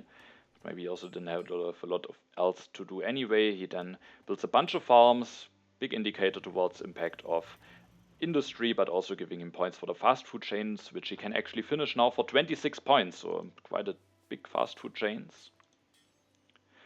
Grozz seeds, reveals the impact of happiness. It's a neutral one, which is maybe fine, but I mean, I have now a very good one against Arne, but I might need some other good ones, but I was happy to see that no impact of technology. I mean, technology might even be good to see it at least revealed before Grozz has his turn, but the best might be if that impact isn't in the deck. I mean, I think it actually gives me 4 points against Arne, so it all depends. It was quite an exciting situation. Grozz will go for the democracy, builds another theology, goes for a farm upgrade, ends his turn, and before the final impacts, there are some margins between the players, but Arne, who's in the lead, has definitely some weak spots in the impacts. I have some weak spots as well with impact of progress and technology, and because of that, both Eepogi and Grozz also can make a comeback here. Here, Grozz will profit from my impact of agriculture, so it looks like there are some margins, but it's actually quite close. And I was very excited to see how it will go. The first impact is the impact of industry. That one was certainly seeded by Eepogi, and he gains some points towards me. Then there's the impact of harmony, which I prepared myself for that, or didn't destroy something to weaken me in this impact. With that, I gained 4 points against Arne and Eepogi, but Grozz gains that as well. There is the impact of balance. That is a very big impact for me against Arne.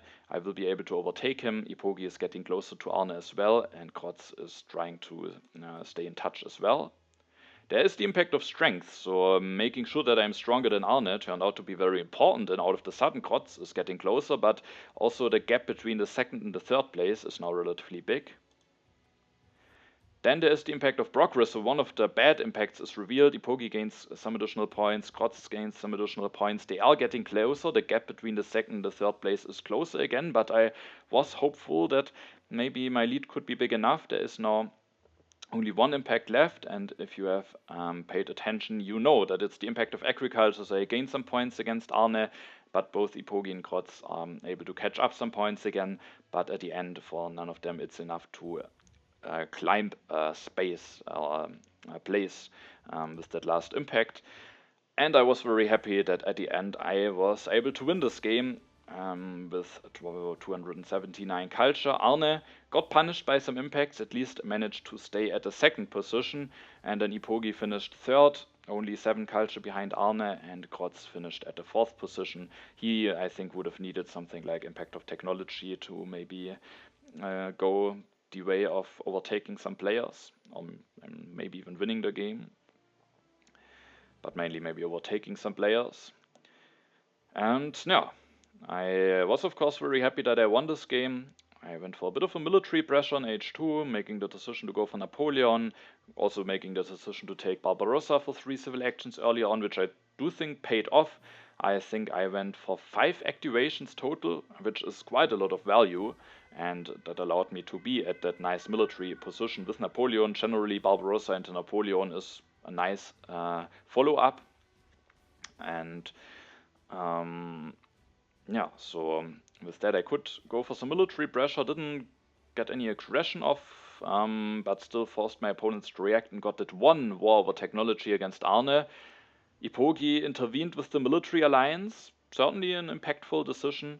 Maybe the game would have gone differently without that impact being offered to me, who knows. So maybe it would be interesting to hear Eepogi's reasoning. Maybe he just felt that Arne's position needs to be punished a little bit more than without the pact.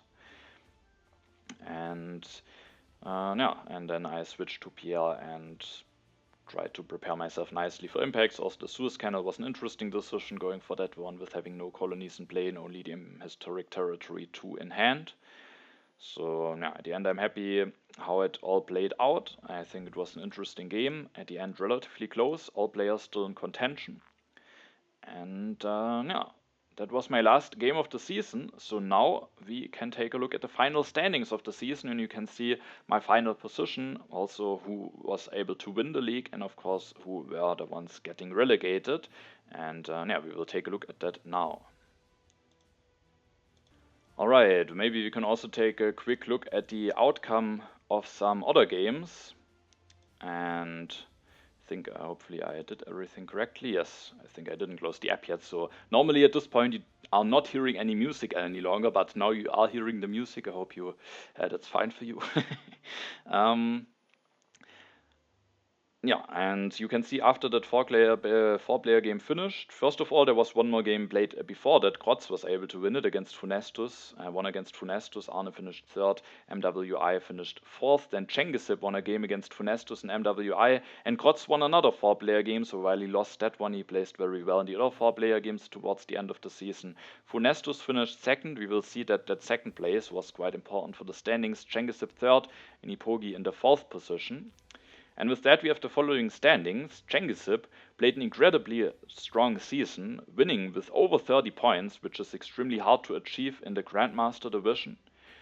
Only Grozz maybe being the player who yeah, was somewhat close, but it was actually relatively early clear, while some games were still ongoing, that Chengisib had too much points, so that there was no way of overtaking him. I think it was actually clear after the game that we just saw, so before the last 2 games were finished, and Grozz still playing a strong season. Interestingly, he actually mentioned that he was of course the player who won the last season, but in the last season he had less points, so points wise he actually played a stronger season than last season, but this time it only was enough for the second place. And then, very surprisingly, I didn't really expect it for most parts of the season, as my mindset was mostly about avoiding relegation after a not so great start.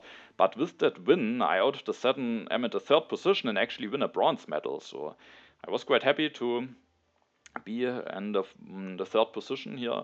Eepogi, I think, were on 15 points already 2 or 3 games earlier. When he had 4 or 5 games finished, but then the last games didn't go ideally for him.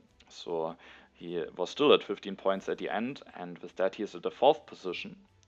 And then, as I said, the 2nd place of Funestus in the last 4-player game was quite important, because with that 2nd place he had just enough points to stay in the league, winning the tiebreaker against Arne, who unfortunately will get relegated, and MWI at the end being at 9 points and being the 2nd player who gets relegated. So that was quite close. If I would have finished badly in the game that we just saw, I would have been the one getting relegated. So that was quite close. But nonetheless, I win a medal now. So that came really as a surprise to me. And yeah, with that, the season has finished. I hope it was interesting for you to take a look at least 3 games of the season. I will be somewhat busy over the next maybe 1 or 2 months, and so during this time I will mainly just concentrate on covering the World Championship and maybe then the one additional game that my Patreon supporters can vote for. But yeah, you have to expect maybe a bit of less videos, but the 2 4-player games of the World Championship have already finished, so I will try to record a video to them as early as I am possible. But apart from that, there won't be any other tournaments that I cover in the next upcoming time, apart from the one maybe that my Patreon supporters can vote for. And yeah. But nonetheless, I think it was nice taking a quick glimpse at the Grandmaster division with all of those very strong players. And with that, we are also at the end of the video. I say thanks for watching, have a nice time, and see you in the next video.